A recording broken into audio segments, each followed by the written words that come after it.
ఎవడే అప్పుడు 10 సంవత్సరాల్లో చాలా మారినాయి. మీరు మారారు, యాక్టర్స్ మారారు, అన్నీ మారారు. అన్నిట్లకంటే చూస్తే ఇప్పుడు సోషల్ మీడియాలో నాని అండ్ విజయ్ దేవరకొండ పెద్ద రైవల్స్ కింద అయిపోయారు. I don't know why. అసలు ఫ్యాన్స్ అందరూ కొట్టేసుకుంటున్నారు. మీరు ఐ డోంట్ నో ఎంతవరకు ఫాలో అవుతారో మీరు. Was it like last time ఎలా ఉండేది? అప్పుడు ఎలా ఉండేది? ఇప్పుడు చేయగలిగితే చేయగలుగుతారా అలాంటి సినిమాలు?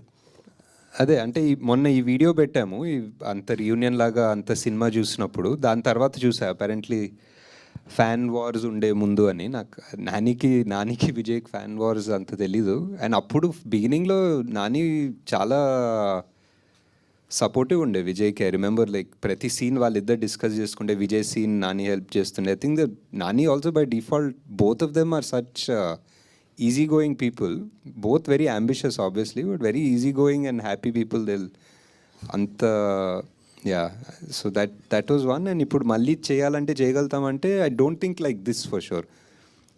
ఇప్పుడున్న మైండ్ సెట్ 3 సినిమాల తర్వాత ఇప్పుడు 4th సినిమా ఎవడేలా తీస్తే I don't know if it will come out like this. Maybe technically it might be better, maybe it might be smoother, but కొన్ని రానెస్ ఉంటాయి, అది వస్తుందో లేదో తెలీదు. ఓకే.